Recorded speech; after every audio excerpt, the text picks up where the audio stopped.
yang berzikir menyebut nama Allah, kecuali malaikat akan hadir bersama kita.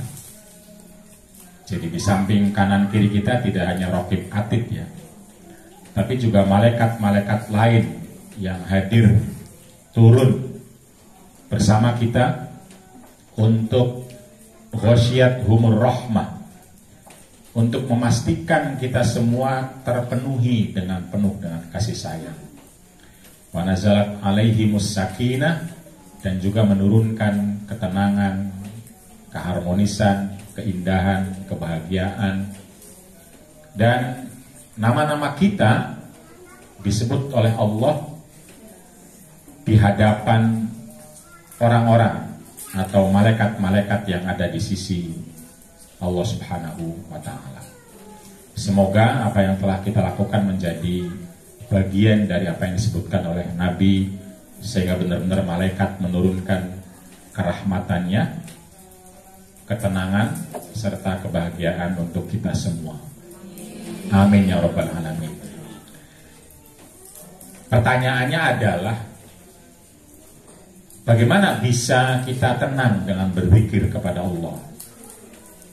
Ala bidzikrillahi tatmainnul qulub, katanya. Bahwa dengan berzikir, dengan mengingat Allah, dengan menyebut nama Allah, kita akan memperoleh ketenangan atau kebahagiaan. Bagaimana logikanya? Nah, kalau kita kembali kepada psikologi, itu balik kepada jati diri kita. Bahwa jati diri kita semua itu kan sesungguhnya dari Allah. Inna lillahi wa inna ilaihi raji'un. Kami semua itu berawal dari Allah dan akan kembali kepada Allah.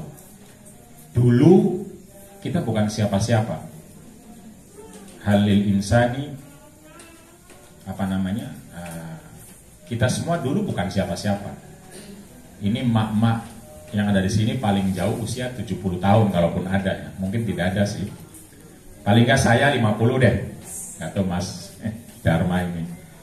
Ini kalau saya 50 tahun, misalnya 60 tahun yang lalu kan fakih ini tidak ada. Ibu-ibu, mak-mak di sini nggak ada 60 tahun yang lalu itu. Kita bukan siapa-siapa dulu. Nggak ada sama sekali. Dan 100 tahun kemudian kita akan tidak ada. Tidak ada kita ini.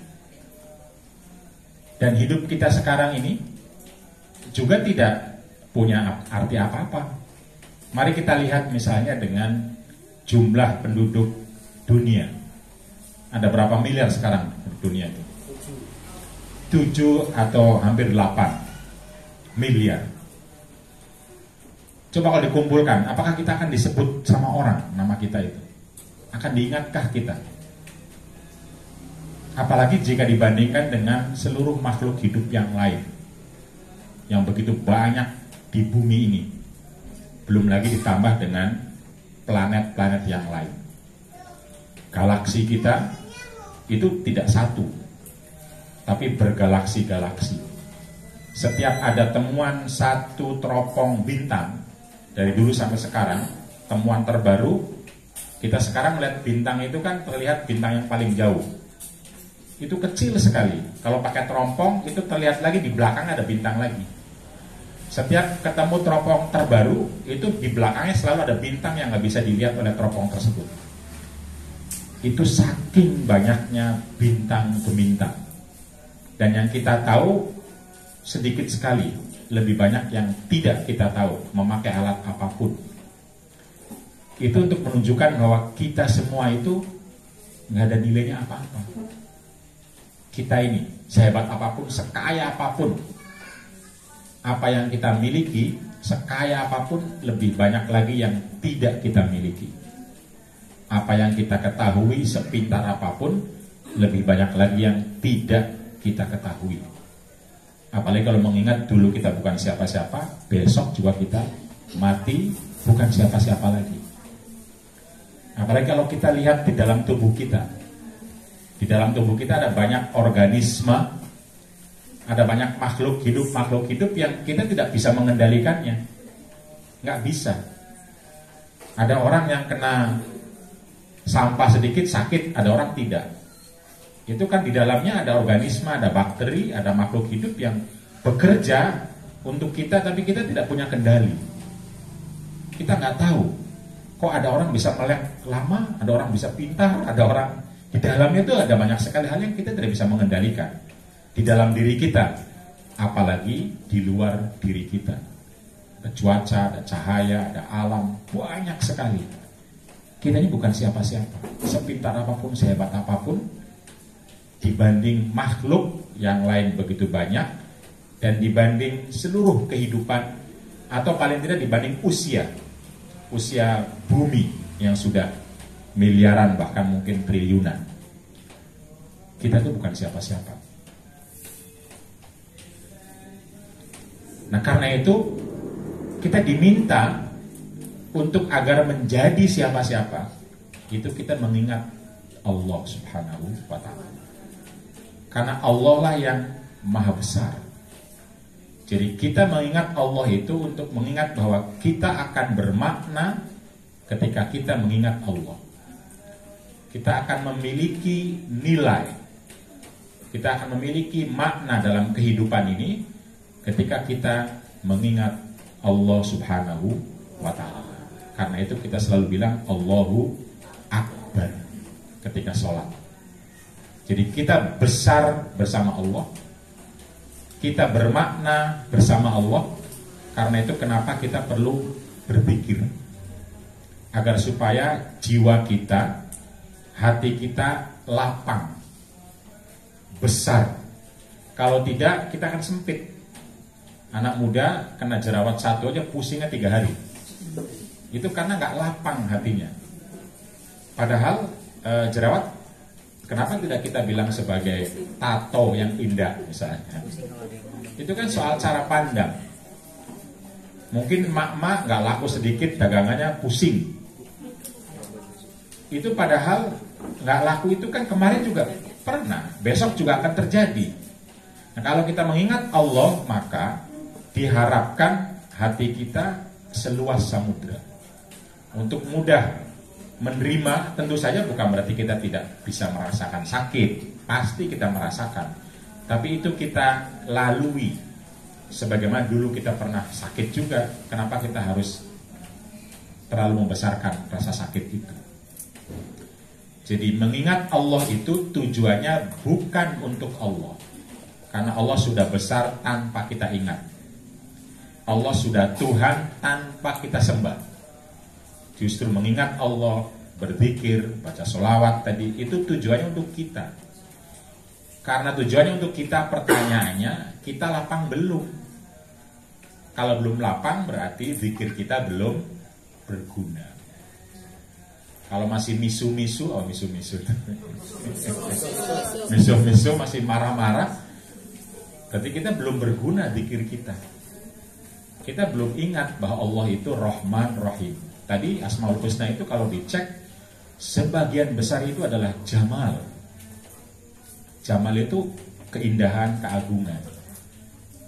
Kita memulai selalu Bismillahirrahmanirrahim kan. Itu kan artinya Bismillah itu keagungan Allah, lalu kerahmatan Allah atau kasih sayang Allah yang maha pengasih, maha penyayang. Itu bukan berarti lalu ya Allah yang pengasih, saya pembunuh aja, bukan begitu. Justru takhallaku bi akhlaqillah, kata Nabi.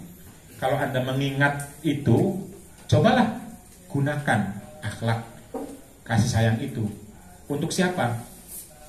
Kepada siapa? Kepada siapa coba? Kasih sayang itu kepada siapa? Kepada diri sendiri dan orang lain, atau bahasanya kepada makhluk. Apa itu makhluk? Ciptaan. Apa itu ciptaan? Selain Allah. Nah, saya selain Allah bukan? Iya. Jadi kasih sayang itu ibda binafsika, mulailah dari dirimu.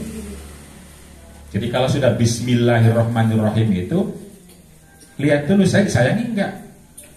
Saya ketika bercermin marah-marah kan sama hidungnya, bibirnya. Itu kan marah diri sendiri. Ngapain gitu loh. Karena itu Nabi mengajari kita, Allahumma ahsin khuluqi kama hasanta khuluqi. Puji diri sendiri. Kenapa? Kalau nggak Anda, siapa yang mau muji? Mau nunggu artis? Ngapain gitu loh. Nah, bismillahirrahmanirrahim itu justru menyadarkan kita bahwa Allah itu kasih sayang. Mulailah Anda menyayangi. Kalau tahu perut Anda sudah gak kuat makan cabai, jangan dipaksa gitu loh. Kalau sudah tahu kalori itu membunuh, ya jangan. Kecuali Superman mungkin. Nah, begitupun kepada orang lain. Jadi kalau itu tidak kita terapkan, maka zikir kita tidak berguna untuk diri kita.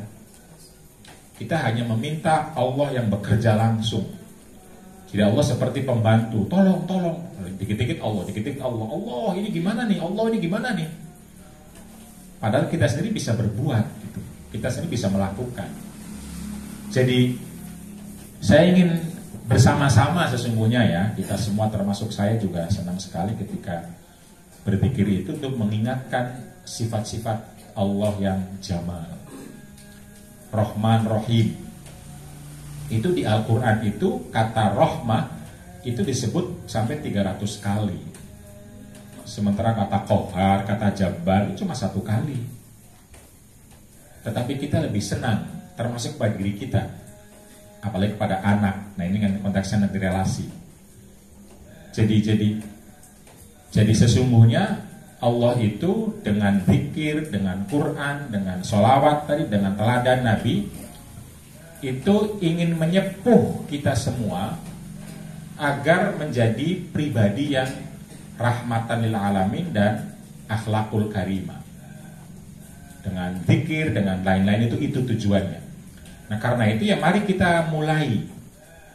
Kenapa? Karena secara biologis, bahkan mungkin sosial, kita itu lebih banyak dituntut atau tertuntut, terkondisikan oleh otak-otak yang bahasanya Kang Dharma itu reptilian. Jadi otak kita itu memang lebih mudah marah, lebih mudah apalagi melakukan sesuatu yang tidak baik, membuli orang. Yang viral itu kalau marah-marah ke orang lain, tapi kalau berbuat baik itu jarang didengar. Kalau berbuat buruk langsung saja. Istilahnya kan bad news, good news. Jadi berita buruk itu jadi viral justru. Kalau berita baik lama sekali. Nah karena itu agama itu datang untuk mengingatkan itu, sehingga kita betul-betul menjadi pribadi yang rahmatan lil alamin dan akhlakul karimah. Itulah visi besar dari Islam yang dibawa oleh Nabi Muhammad sallallahu alaihi wasallam. Wa ma arsalnaka illa rahmatan lil alamin. Menjadi rahmat bagi semesta. Siapakah semesta itu? Ya kita ini termasuk, maksudnya saya, nanti diri. Jadi semesta itu kan masih Allah. Selain Allah itu semesta adalah alam. Mulai dari diri kita, lalu saudara kita, keluarga kita, suami istri kita, anak, dan tentu saja terus sampai seterusnya semuanya tanpa perbedaan. Tetapi yang mulai yang terdekat, tentu saja yang terdekat, yang paling mungkin dan terdekat. Jadi itulah visi besar Islam itu, rahmatan lil alamin, menjadi rahmah, menjadi anugerah. Jadi kita mengingat Allah itu untuk mengingat jati diri kita dari Allah, kembali kepada Allah. Karena itu di tengah-tengahnya ingatlah visi Allah, yaitu menjadi anugerah bagi semesta. Kita menjadi anugerah bagi diri kita. Kita sayang nggak sama diri kita? Kalau kita nggak sayang sama diri kita, itu akan sulit menyayangi orang lain. Faqidu syai'i la yu'tihi. Kalau kita tidak punya sesuatu, kita nggak akan bisa memberikannya kepada orang lain. Karena itu jangan pelit untuk menyayangi diri, dan tentu saja jangan juga kepada orang lain. Dan tentu saja berikutnya adalah kata Nabi, innama bu'istu liutammima makarimal akhlaq. Bahwa Nabi itu hadir atau diutus untuk menyempurnakan akhlakul karimah. Akhlak itu apa? Ya soal berbuat baik akhlak itu. Kata Abdullah bin Mubarak, ciri akhlak itu 3. Yang pertama adalah tolakul wajhi, wajahnya berseri-seri, atau tampilannya tidak membuat orang itu takut misalnya. Nah tentu orang itu jangan berpikir hanya orang lain ya, termasuk ya diri. Jadi tampil untuk diri nyaman itu adalah bagian dari akhlak. Tampil untuk orang lain nyaman adalah bagian dari akhlak. Tolakul wajhi. Yang kedua, badlul ma'rufi, melakukan kebaikan. Kepada siapa? Ya kepada semua, termasuk kepada diri. Lalu yang ketiga adalah kaful adza, tidak melakukan keburukan. Nah, akhlak ini yang 3 itu biasanya pada konteks kehidupan nyata itu sangat sulit terjadi ketika ada relasi yang timpang. Relasi timpang itu artinya adalah ada orang yang merasa lebih hebat, lebih pintar, lebih soleh bahkan kepada yang lain daripada yang lain. Nah kalau sudah merasa lebih itu akan cenderung melakukan keburukan atau kerusakan atau tidak berakhlak kepada yang lain. Jadi orang yang memiliki relasi lebih tinggi itu biasanya mudah menyalahkan yang relasi lebih rendah. Yang paling gampang begini, misalnya dosen sama mahasiswa, siapa yang lebih tinggi relasinya menurut masyarakat? Dosen. Kalau dosen terlambat masuk kelas, nggak apa-apa. Tapi kalau mahasiswa terlambat masuk kelas, dihukum. Nah itu namanya relasi timpang. Begitu. Diusir bahkan. Jadi kalau dosen terlambat itu, maaf ya, saya terlambat cukup. Tapi kalau mahasiswa terlambat itu, mahasiswa nggak tahu diri dan lain-lain. Itu punya potensi begitu. Walaupun tidak semua dosen seperti itu. Nah misalnya anak sama orang tua. Kalau orang tua mecahkan gelas, itu ya nggak apa-apa. Coba anak mecahkan gelas, tragedi. Marah semua, anak nggak tahu diri, ibu capek membeli, macam-macam. Orang tua juga. Itu namanya relasi timpang tuh. Kalau sudah terjadi begitu timpang balik, mecahnya kan sama. Pecahnya barangnya itu sama, tapi beda perlakuannya. Ya itu berarti timpang relasinya itu. Kalau sudah begitu, diingatkan oleh Nabi, yang punya kuasa sabar dulu. Yang punya kuasa. Jadi kalau orang tua punya kuasa, relasi timpang tadi, melihat anaknya yang salah, sabar dulu gitu. Karena itu kata Nabi, laisa minna man lam yarham soghirona. Bukan dari kami kalau orang yang masih belum bisa mengasihi, menyayangi anak kecil. Kadang-kadang kita ini meminta anak kecil untuk berbakti kepada orang tua. Benar nggak? Ketika tidak berbakti, durhaka kamu, anaknya sendiri. Durhaka kamu, anaknya sendiri. Padahal usianya masih kecil, 6 tahun. 6 tahun punya kewajiban belum? Belum. Siapa yang punya kewajiban? Orang tuanya. Siapa yang salah kalau gitu? Orang tuanya. Tapi kenapa dia yang marah-marah? Nah, dia belum ngaji dipayungi. Kalau sudah ngaji harusnya dia yang sabar. Anak ini dididik bukan untuk dimarahi. Yang harus berbakti itu justru pada saat itu orang tua. Bakti artinya berbuat baik. Anak itu baru punya kewajiban kapan? Kalau sudah balik. Kalau belum itu belum punya kewajiban. Ya kewajibannya atau misalnya terdidik ya. Tapi yang didik kan orang tuanya. Karena itu kalau anak dalam tanda kutip durhaka, yang salah siapa? Orang tuanya. Karena itu sabar dulu sebelum ngomongin durhaka. Ini durhaka beneran nantinya. Gitu. Nah itu namanya relasi timpang. Nah sekarang pertanyaannya, karena saya dipancing sama Kang Dharma untuk isu perempuan, Laki-laki sama perempuan kira-kira kalau ada laki-laki menempeleng istrinya, pasti. Cepet mama.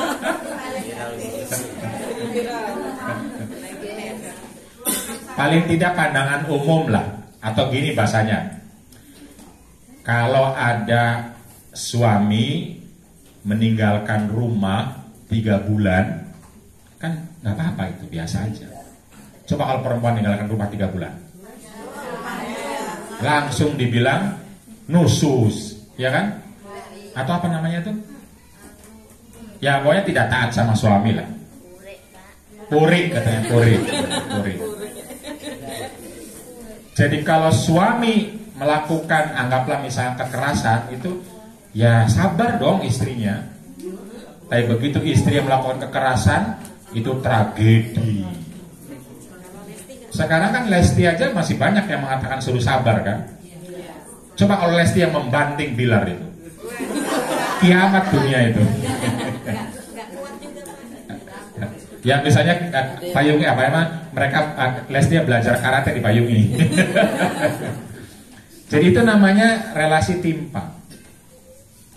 Nah dalam konteks relasi yang timpang ini, Nabi memberi wasiat untuk mubadalah, untuk memperhatikan yang punya kekuatan yang bersabar, bukan menyalahkan malah yang di bawah itu.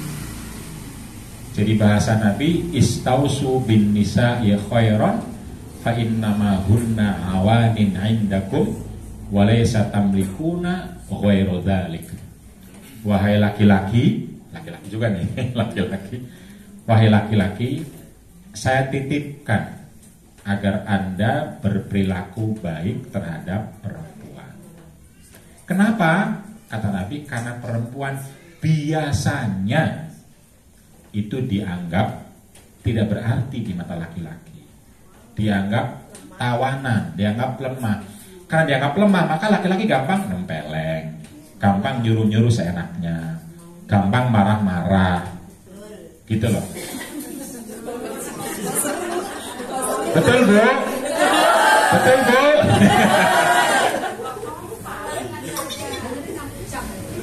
Lagi yang bujang-bujang, dengerin. Nanti gantian, tenang, saya omongin ibu-ibu. Jadi Nabi memberi wasiat kepada laki-laki karena biasanya perempuan itu di mata banyak laki-laki, di mata banyak tradisi dianggap awanin, tawanan, orang nomor 2, konco, wingking, sumur, kasur, dapur biasanya, kecuali anaknya pejabat perempuannya ya. Jadi biasanya begitu, karena biasa begitu maka laki-laki kamu yang harus saya wasiatkan. Walaysa tamlikuna ghairu dzalik, karena kalian wahai laki-laki tidak punya hak sama sekali kepada perempuan kecuali untuk kebaikan perempuan. Jadi kalau menyuruh perempuan harus untuk kebaikan perempuan. Gitu. Tapi kalau suruh push up jangan mau. Atau disuruh tinggal di rumah saja, tapi rumahnya dikunci, tidak dapat HP, nggak ada hiburan, jangan mau. Gitu kira-kira. Walaupun atas nama Islam atau agama. Jadi wasiat Nabi kepada laki-laki adalah harus memastikan yang diberikannya adalah kebaikan bagi perempuan. Kenapa? Karena relasi timpang tadi. Jadi mubadalah memandang 3 poin yang paling utama. Pertama adalah dalam relasi itu pastikan cara pandang kita adalah martabah. Martabah itu artinya memandang memiliki harga diri yang mulia. Sebagai manusia kata Allah, walaqad karramna bani Adam. Manusia itu sebagai manusia itu mulia. Sama-sama makhluk gitu, sama-sama nggak berarti tadi, sama aja. Kelihatannya aja besar. Kelihatannya, padahal kalau ditimbang ya paling 100 kilo sama aja. Begitu. Jadi sebagai manusia itu ya sama mulianya, sama makhluknya, sama hamba Allahnya, sama saja. Sebagai makhluk ya, tetapi sebagai individu sosial modal kita berbeda-beda. Kita lebih sering memuji orang yang hidungnya mancung misalnya, maka yang tidak mancung minder. Gitu. Ini sosialnya. Kecuali yang pede besar, pesek-pesek, yang penting pintar misalnya kan gitu, beda lagi. Tapi secara sosial itulah yang terjadi. Nah karena itu prinsip yang kedua setelah martabat adalah pertama martabat memandang sebagai sama-sama orang mulia. Kedua, karena ada perbedaan modal, warna kulit berbeda, kekayaan berbeda, ras berbeda, usia berbeda, status sosial berbeda, maka mubadalah meminta prinsip yang kedua untuk bersikap adil. Sikap adil di sini artinya adalah siapa yang punya kapasitas lebih secara biologis atau sosial berkewajiban untuk memberdayakan yang kurang. Tadi istausu bin nisai khairon tadi. Jadi yang punya uang lebih, yang punya kekuatan lebih, yang punya fisik lebih, itu digunakan untuk memberdayakan, menguatkan, mengajarin. Punya ilmu bukan untuk menipu, tapi untuk membantu. Begitu. Nah itu adalah.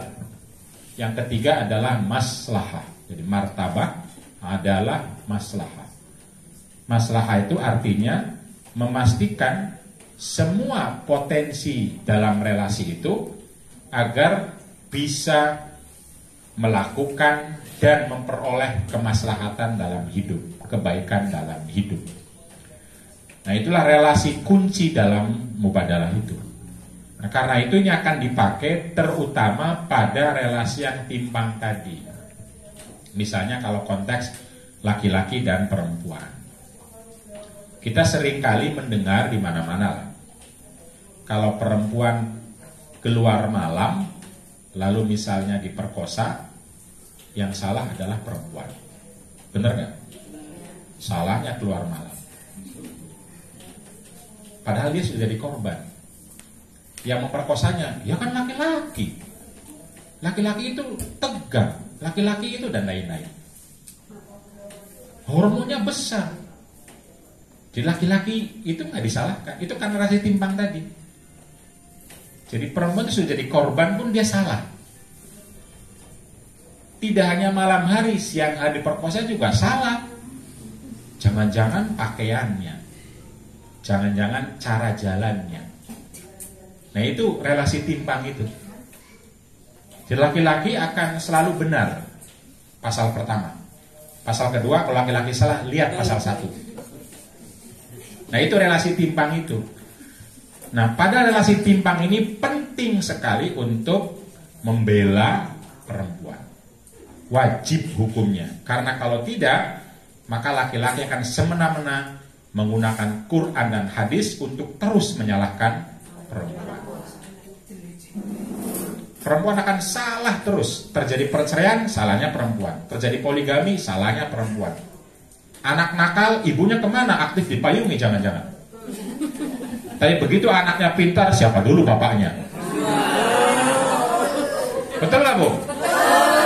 Itu relasi timpang, harus kita ubah Bu. Harus kita ubah. Ngubahnya gimana tadi? Martabah, masalah adalah maslahah. Diingatkan laki-lakinya, diberanikan perempuannya.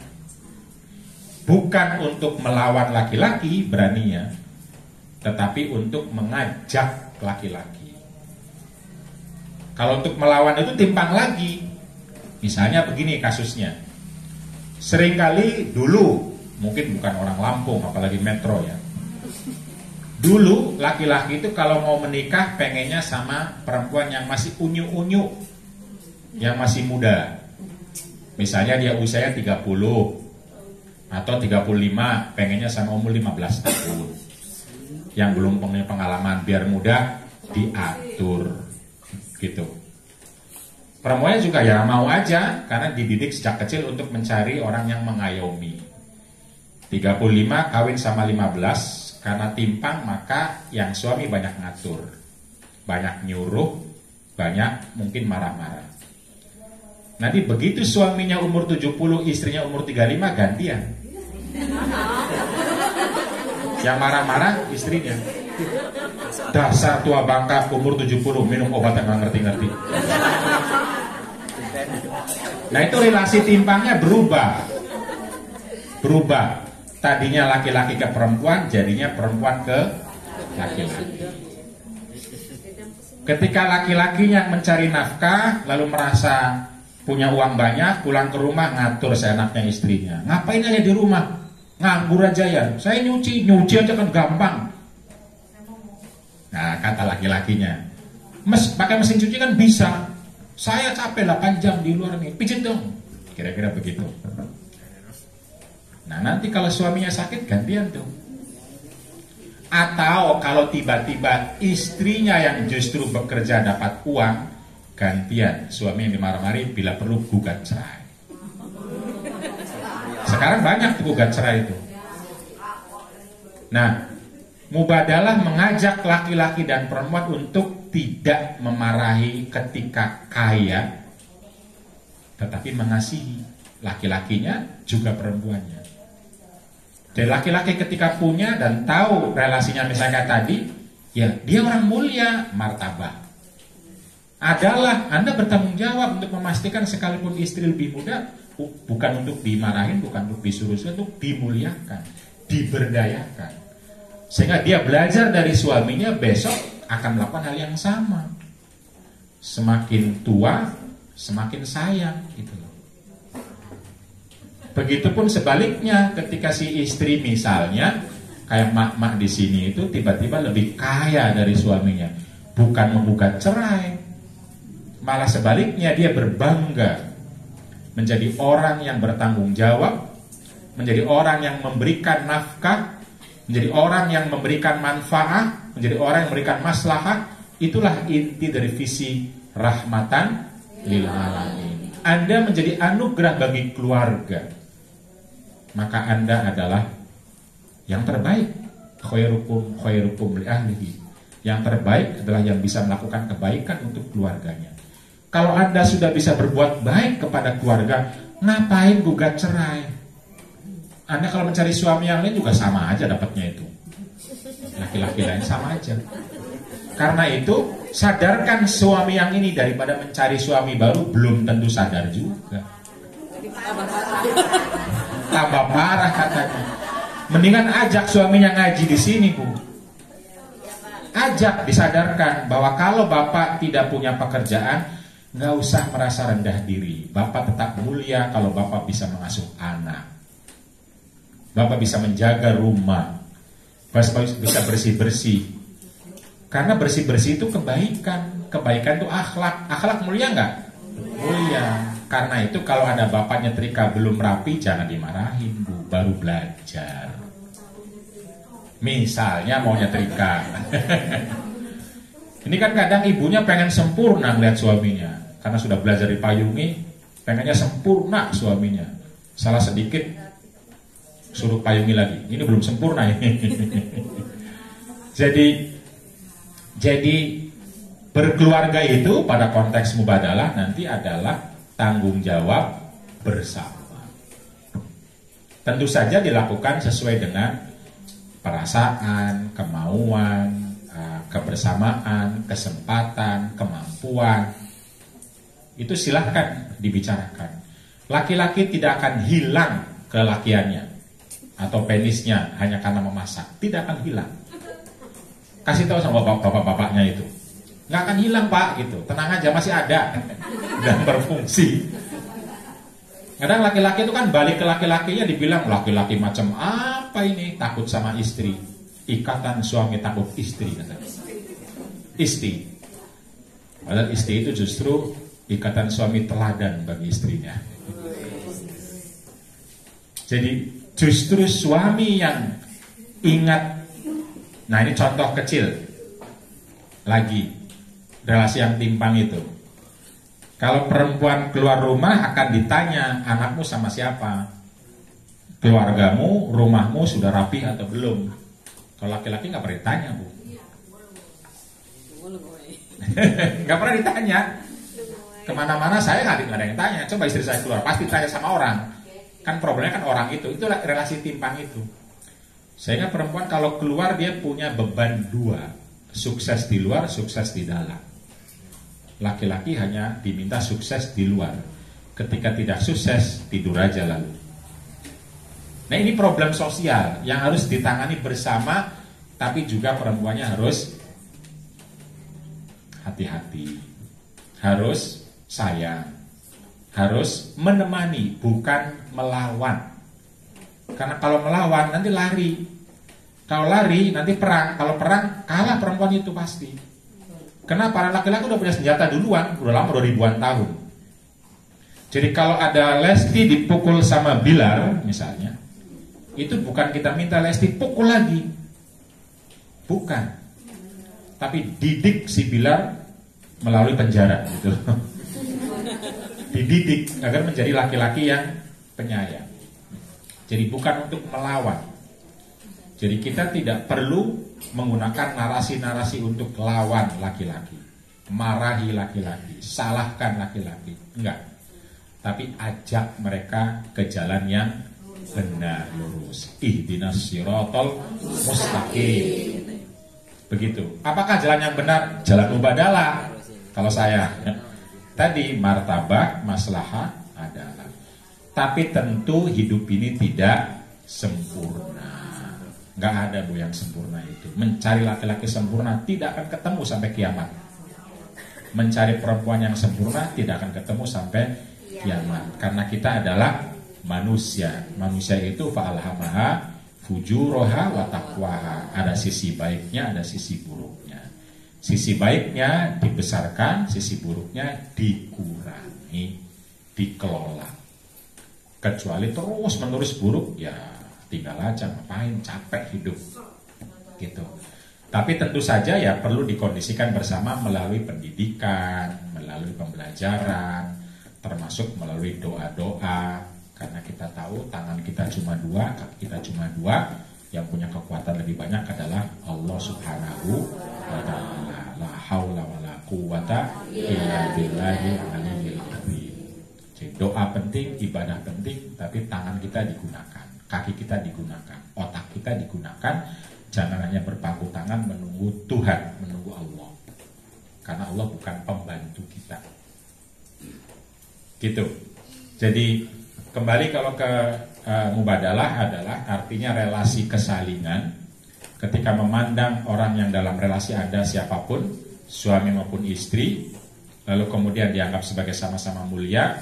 Karena sama-sama mulia, kalau kita pengen kebaikan, maka jadikan itu menjadi keinginan bersama. Kalau kita tidak ingin keburukan, maka jangan ada di antara kita menjadi korban maupun pelaku. Begitu kira-kira. Jadi kalau mendidik anak itu baik, ya ayo bareng sesuai kemampuan. Tentu saja boleh juga berbagi. Maaf ya, kita sekarang harus berbagi karena anak kita banyak, pekerjaan kita banyak, boleh. Tapi jangan merasa ini hanya perempuan atau hanya laki-laki. Tidak, karena hidup ini tantangannya banyak. Ada orang yang dua-duanya bisa bekerja, suami istri ada. Nah ya silahkan, kalau dua-duanya bisa bekerja, bagaimana berbaginya tuh dalam mengelola rumah maupun mengelola publik, mengelola anak, itu gimana? Silahkan, karena waktunya pasti banyak disita untuk di luar. Jadi kalau sama-sama bekerja misalnya, apalagi belum punya PRT, maka nggak usah ribut kalau kurang rapih rumahnya. Ya sama-sama sibuk kok. Anggap aja rapih itu adalah sesuatu hal dari sesuatu yang seksi dalam rumah tangga, kan begitu. Jadi nggak usah misalnya, karena waktu kan nggak ada. Kita harus tahu diri kalau waktunya terbatas ya.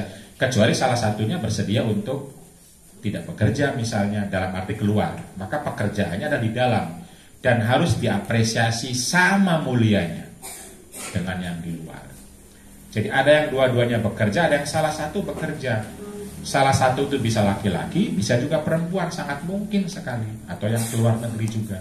Karena itu yang tidak memiliki pekerjaan di luarnya, ya jangan wegah atau apa, sungkan atau nggak mau untuk melakukan kerja-kerja domestik. Atau ada juga Bu yang sama-sama tidak bekerja. Ada kan? Ada. Dia menggantungkan sama mertuanya, sama orang tuanya, atau mungkin sama BLT dari pemerintah. Ya nikmati, coba seperti apa, sesuai kemampuan dan lain sebagainya untuk bisa berbagi dan seterusnya.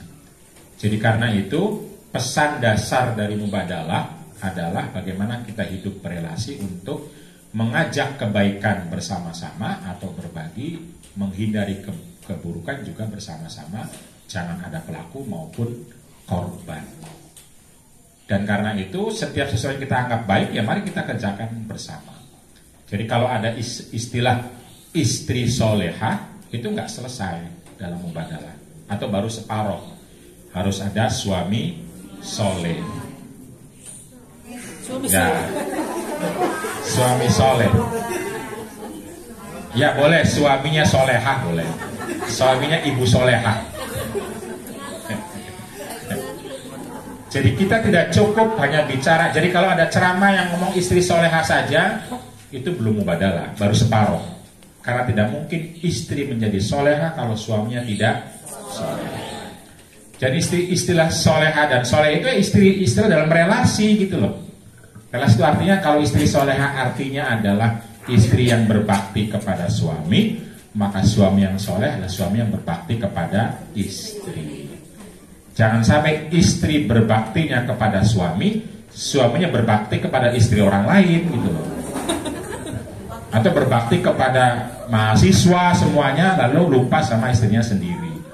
Yaitu lain lagi, bakti kepada umat itu sama dua-dua juga, tapi pada konteks relasi suami harus berbakti, istri harus berbakti. Istri harus menyenangkan suami, suami harus menyenangkan istri. Tentu caranya berbeda, karena keinginan suami dari istrinya beda dan keinginan istrinya dari suaminya beda gitu. Yang satu pengen bunga, yang satu pengen bunga bank, beda. Jadi ditanyakan lalu seperti apa. Tetapi intinya adalah kalau kita menuntut istri agar berbuat sesuatu yang baik kepada suaminya, kita harus menuntut yang sama kepada suami untuk berbuat baik kepada istrinya. Jadi kalau ada istilah ridho suami, dalam Mubadalah tidak cukup, harus ada ridho istri. Bahasanya tarodin minhuma. Kalau harus ada izin suami, maka juga harus ada izin istri. Apa arti izin itu? Ya memberitahu. Ketika mau pergi ngasih tahu dong. Karena suami pergi kalau nggak ngasih tahu ke istrinya, kalau terjadi apa-apa yang susah kan istrinya sendiri. Kalau minta pertolongan kan istri yang akan menolong. Kalau nggak sampai tahu. Nah begitu, izin itu bukan kayak SIM, surat izin menjadi suami atau menjadi istri, bukan. Bukan apa-apa harus izin, kalau nggak diizinkan, nggak. Izin itu memberitahu sebagai media komunikasi agar mengantisipasi hal-hal buruk yang akan terjadi, sama memungkinkan kalau kita pengen mau ikut membantu, ikut mendukung. Kalau istri mau pergi kemana kita atau punya jaringan, kan kita bisa kita teleponkan. Ini ada istriku, tolong dukung. Atau sebaliknya, begitu. Nah itu tujuan izin itu. Karena itu nggak usah pelit suami untuk izin kepada istri. Karena izin itu baik. Kenapa? Untuk menguatkan relasi. Mitsaqon ghalidhon, kira-kira begitu. Dan lain-lain. Kalau bekerja itu baik dalam Islam, maka perempuan juga baik untuk bekerja. Mencari ilmu itu baik, maka perempuan juga baik untuk mencari ilmu. Begitu kira-kira. Tentu saja akan ada syarat, tapi syarat tidak hanya kepada perempuan, juga kepada laki-laki.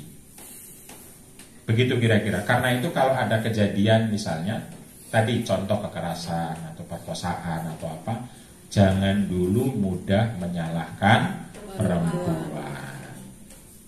Kalau mudah menyalahkan, berarti relasi kita masih timpang. salahnya perempuan sih dicerai. Oh, jangan-jangan kamu nggak berbakti, kamu nggak berhias, kamu nggak ngasih jatah, terus salah. Tapi nggak pernah sadar.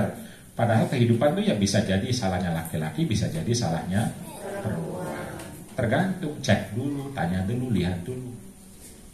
Begitu kira-kira. Nah, sama dalam konteks relasi timpang itu, kalau ada tentara menembak rakyat, itu oknum atau kesalahan, atau ya salah tembak. Tapi coba rakyat menembak TNI itu sudah subversi. Tahu subversi Bu ya? Melawan negara. Itu hukumannya ngeri. Nah, itu relasi timpang itu begitu. Nah, karena itu ya kita tidak boleh mudah. Bukan berarti perempuan tidak salah, perempuan selalu benar, kalau salah lihat pasal pertama, bukan begitu. Bukan. Tapi kita sadar dengan relasi timpang itu, sehingga ketika terjadi apa-apa, mari kita lihat dulu persoalannya. Begitupun mungkin tidak perlu mudah menyalahkan laki-laki sama juga. Cuma biasanya dalam konteks banyak masyarakat itu perempuan mudah disalahkan. Di satu sisi mudah diberi tanggung jawab besar dalam arti konteks keluarga ya, konteks keluarga.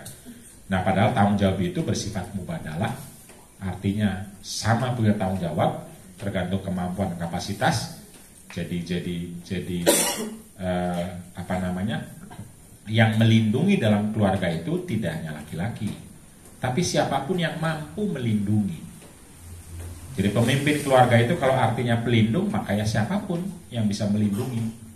Jadi misalnya perempuan ngomong ke laki-lakinya, kamu kan kepala keluarga. Ketika ada ular misalnya, suaminya lagi sakit, dibiarin aja, biar suami yang menyusir ularnya, karena saya kan bukan kepala keluarga gitu. Ya bukan begitu, prakteknya tidak begitu. Begitupun ketika anak perlu perlindungan, kalau ibunya yang mampu melakukan, ya ibunya, tidak harus nunggu ayahnya gitu. Begitu teman-teman, mbak-mbak, bapak ibu dan sekalian, saya kalau dikasih mic nggak selesai sampai subuh, padahal ini sudah banyak yang pengen mungkin bercerita, bertanya atau mengantuk atau yang lain. Nanti saya sudahin dulu, silahkan biar nggak ngantuk, mungkin boleh bertanya atau juga bisa sharing, tidak harus bertanya. Saya juga siap untuk diceramahin. Terima kasih, monggo Kang Dharma. Silakan Mas-mas, Bapak Ibu, Mbak-mbak ya, untuk bisa bertanya mumpung beliau masih ada di sini. Monggo.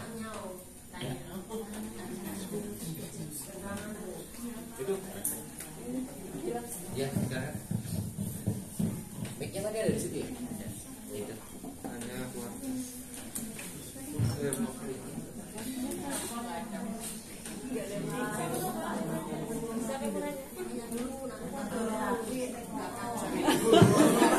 Bu Nurjana mungkin? Monggo. Kalau nggak tanya bisa sharing. Ya, nggak tanya ya. Nggak mesti tanya, bisa cerita. Bisa cerita sukses menjadi pengalaman. Ibu pedagang. Waalaikumsalam. Suaranya Bu, mic-nya.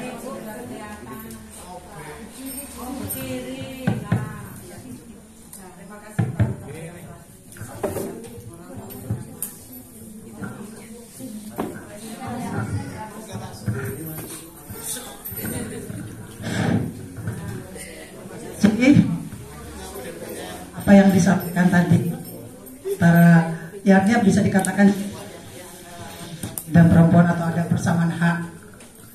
Nah, perempuan itu kan kalau saya pernah dengar itu adalah perempuan adalah merupakan tiang agama atau tiang negara. Kalau dengan adanya pertimpangan tadi, ya artinya bahwa laki-laki pun mempunyai tanggung jawab, bukan hanya tiangnya itu perempuan. Bisakah disamakan antara perempuan dan laki-laki bahwa semua itu adalah merupakan tiangnya. Seperti dikatakan kalau perempuannya rusak, maka rusaklah negara itu. Jadi kan seakan-akan perempuan juga dijatuhkan itu Pak. Jadi adanya ketimpangan tadi. Berarti sama juga kalau dengan adanya nggak ada, supaya nggak ada ketimpangan. Kalau laki-lakinya rusak, rusaklah negara itu juga. Itu yang adil Pak. Jadi tolong diluruskan permasalahan ini. Terima kasih. Saya kira Ibu sudah meluruskan. Ya, sudah meluruskan. Saya kira betul.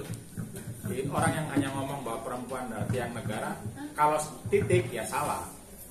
Kecuali maksudnya karena ini tiang negara, maka ayo kita rawat, ayo kita berdayakan misalnya. Tapi sering,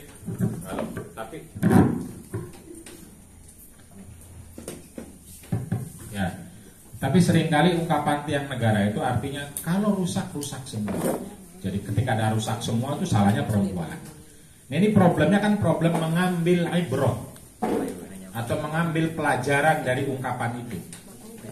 Ungkapan itu kan maksudnya adalah ini tiang ini harus dijaga loh, harus kita jaga, harus kita berdayakan, harus kita kasih ilmu, gitu loh, biar nggak roboh.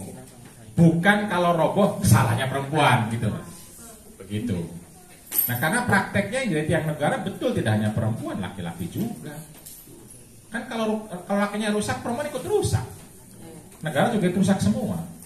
Sama aja sesungguhnya. Itu ungkapannya sesungguhnya ingin mengajak laki-laki kayak tadi untuk berhati-hati sekaligus memberdayakan dan menguatkan. Sama kayak ungkapan ibu adalah sekolah pertama.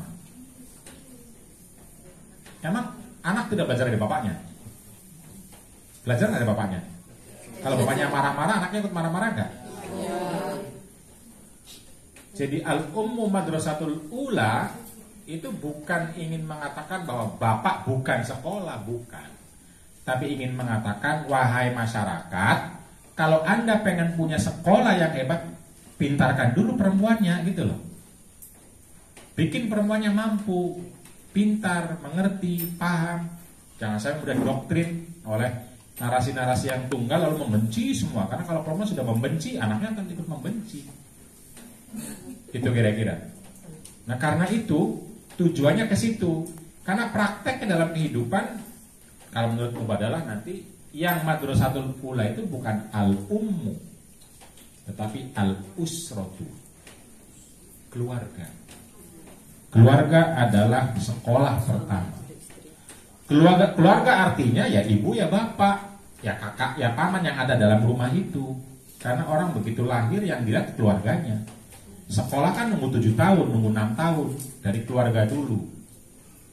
Gitu. Walaupun sekarang keluarganya sudah diganti dengan HP ya. Jadi sekarang al-HPU madrasatul ula.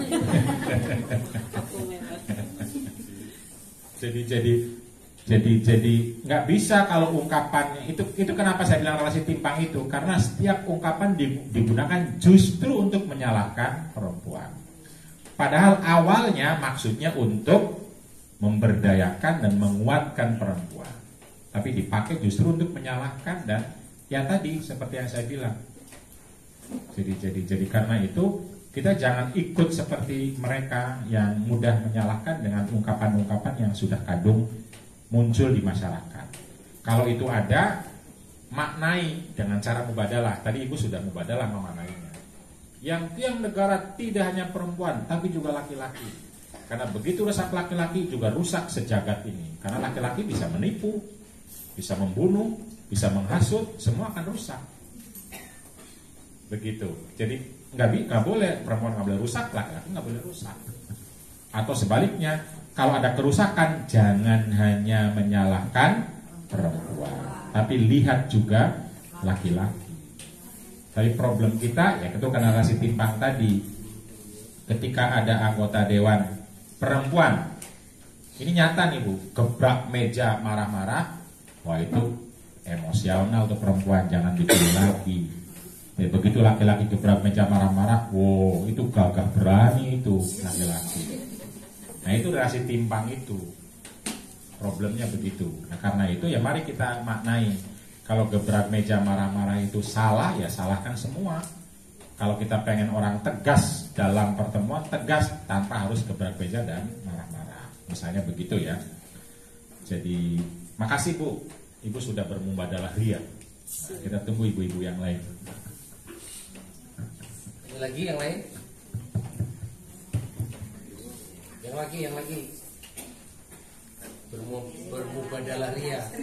Ya, supaya ada kesalingan. Mungkin pendapatnya kali, kalau mungkin laki-laki baru dengerin ceramah model begini, pendapatnya begini. Oke.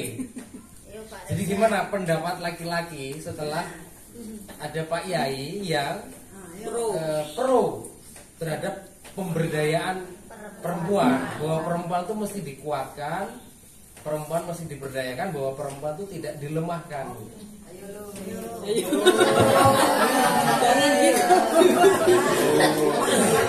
Termasuk ini Pak Yai yang bahwa kita tidak boleh memandang perempuan hanya sebagai makhluk seksual, tapi perempuan juga sebagai makhluk spiritual dan makhluk sosial, makhluk intelektual dan sebagainya.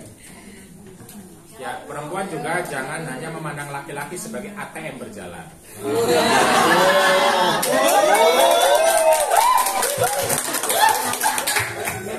Kalau di Jawa, di Lampung mungkin tidak kan? Ada uang abang saya, nggak ada uang abang bertenggang.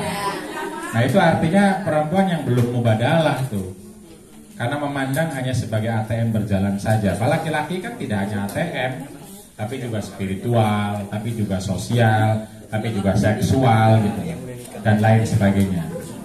Jadi mubadalah itu ingin memandang laki dan perempuan itu ada berbagai sisi. Ada ATM-nya, perempuan juga ada ATM-nya. Ada payung gitu. Tapi tentu tidak semua perempuan, tidak semua laki-laki. Lihat aja gitu loh. Lihat aja dibaca, dicerita. Karena bisa jadi laki-laki itu kontribusinya kepada keluarga bukan uang misalnya. Ya kalau diterima kenapa tidak? Kalau perempuan yang terima, nah kita nggak usah ngomporin. Ada laki-laki yang misalnya dia berkontribusi baik kepada keluarganya, perempuannya menerima dia menjadi ATM, nggak masalah, nggak usah dikompor. Laki-laki macam apa lu? Mau udah deket pihak istri. Nah itu kan laki-laki sering begitu. Akhirnya dikomporin agar istrinya cerai lalu nikah sama laki-laki yang lain, padahal sama saja.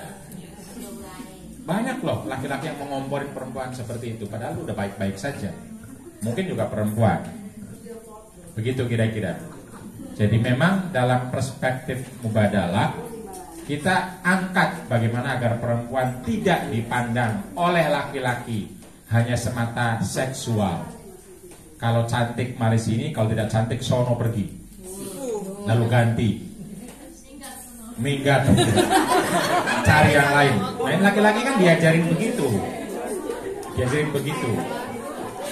Nah kita mari ajarin laki-laki agar memandang perempuan sebagai makhluk yang karimah, yang bermartabat, yang mulia, yang dilihat itu semua sisinya.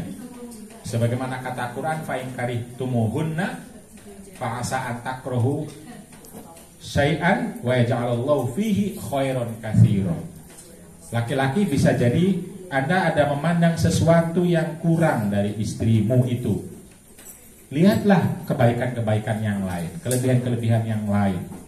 Begitupun sama istri dalam memandang suami.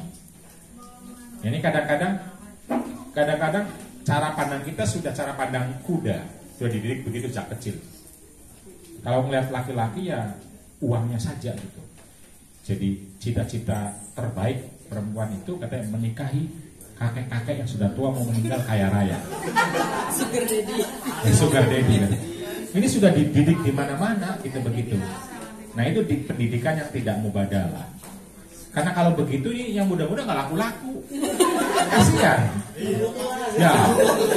Lagi merintis.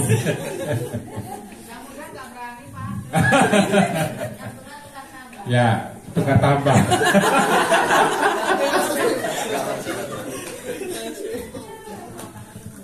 Kang Iwan, Ustaz Rinanto, mau komentar? Nah itu silakan. Oh, Kebanyakan bapak-bapak ini egonya tinggi.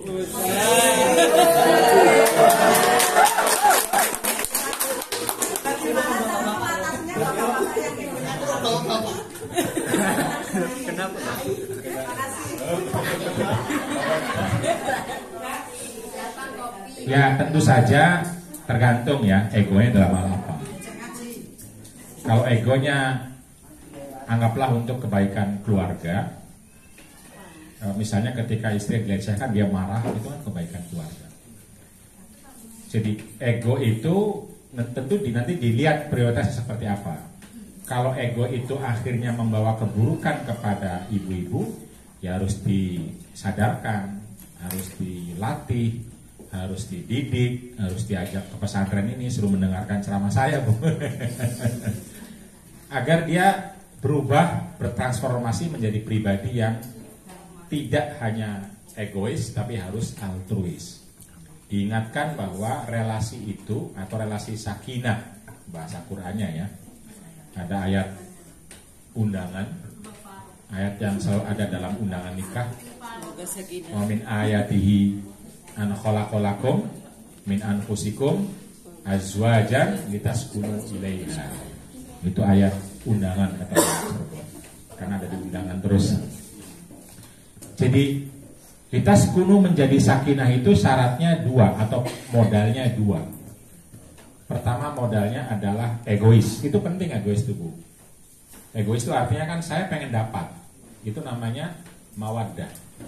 Mawaddah itu Anda mencintai seseorang di mana Anda pengen mendapatkan manfaat dari cinta seseorang tersebut. Itu mawaddah. Saya mencintai istri saya agar saya merasa nyaman, merasa senang, dibantu. Itu berarti saya dapat. Ditraktir bakso misalnya. Nah itu saya dapat. Nah itu mawaddah. Saya nggak mau makan sama si yang lain, maunya sama istri, kan saya dapat merasakannya. Itu mawaddah. Nah sakinah tidak cukup mawaddah, harus ada rahmah. Rahmah itu rasa cinta kepada seseorang, tapi yang dipikirkan kebahagiaan orang yang kita cintai. Saya mencintai istri saya bahagia belum ya? Istri nyaman belum ya? Itu harus dua-duanya. Ada mawaddah, ada rahmah. Jadi ibu tidak bisa terus berkorban. Jadi jangan percaya sama lagu ibu yang seperti Mentari itu selalu memberi tak berharap kembali itu. Kasih ibu ya. Kasih ibu kepada beta tak terhingga sepanjang masa, hanya memberi tak harap kembali, bagai sang surya menyinari dunia. Emang ada perempuan yang sinar seperti surya? Nggak ada. Itu hanya ada di nyanyian. Ya nyanyi bolehlah, tapi nggak ada. Manusia itu bisa memberi kalau dia punya sesuatu. Punya sesuatu. Nah memberi itu rahmah, punya sesuatu mawaddah. Jadi ibu-ibu jangan merasa superwoman. Pokoknya saya sih ya mencintai dan pasrah kebiak terserah suami. Bobat. Jadi nggak bisa, itu bukan manusia. Kalau manusia ya harus menerima dan harus memberi. Begitu kira-kira. Tentu saja kita dorong untuk memberi, tapi dua belah pihak saling memberi gitu. Begitu. Jadi ya dilatih. Dilatih itu dikenalkan, disadarkan, diajak gitu. Sesekali ya menyadarkannya dengan cara tidak memberi ibunya. Tapi untuk mengajarkannya, bukan betul-betul mau memberi. Kalau tahu suami itu senang pedas level 3 misalnya. Kalau dia egois, jangan bikin kan, Bu. Kalau ketika bikin, ya kamunya egois. Begitu kira-kira. Coba kalau kayak egois, saya bikinkan lagi. Nah itu salah satu cara mendidik. Gitu. Tapi ada cara-cara lain, tapi intinya bagaimana agar suami sadar bahwa egoisme itu tidak mendatangkan kebaikan, termasuk untuk dirinya sendiri. Orang egois itu akan mudah stres nantinya. Nah, karena itu ya, dan orang yang banyak berbagi asal menerima itu justru akan panjang usia. Tapi menerima ya, jangan memberi saya terus. Nah itu nggak jadi. Anda boleh banyak menerima, tapi bagaimana lapang? Nah untuk lapang itu ya libatkan suami, libatkan istri, anak-anak. Kadang orang itu kan banyak berbuat tapi marahin diri sendiri, itu loh. Ya sayang dong, sudah berbuat tapi nggak berpahala, atau bahasanya nggak berkah. Apa itu berkah? Makna berkah, ziyadatul khair. Caranya gimana? Terima yang Anda lakukan. Jadi kalau sudah melakukan, Bapak Ibu capek-capek jangan memarahi diri sendiri. Tanggung, ikhlaskan kalau sudah melakukan. Tapi kalau enggak, ya libatkan gitu loh. Jangan nyapu tapi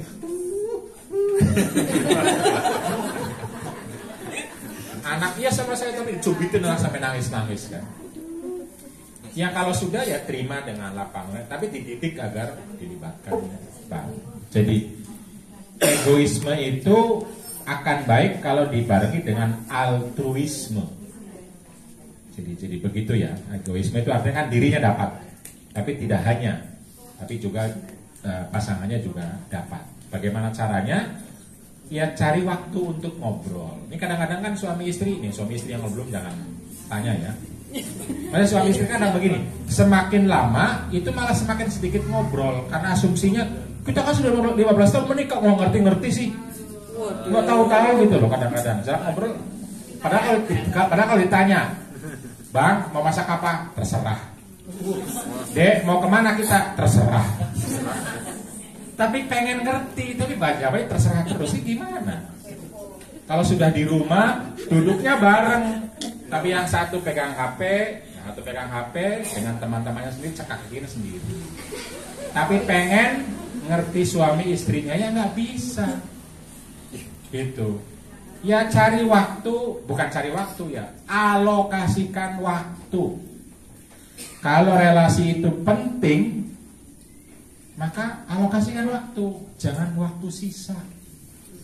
Kita kan sudah capek baru, diajak ngomong sama istri, iya. Istrinya juga sama, apa bang?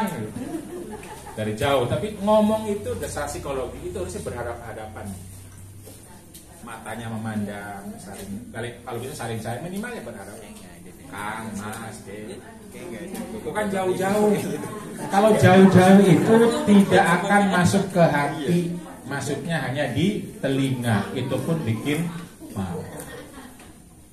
Jadi, ini dari konsultasi sutri ini. Yang belum harus keluar dulu.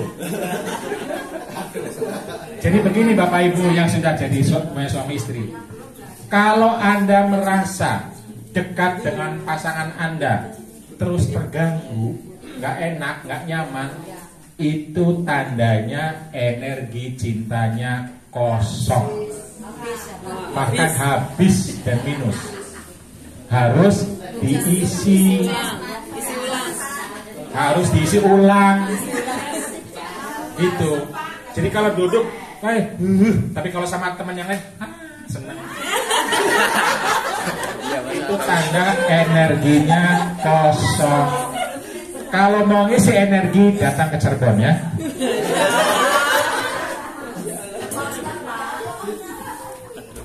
Baik, terima kasih. Tepuk tangan lah buat beliau. Mudah-mudahan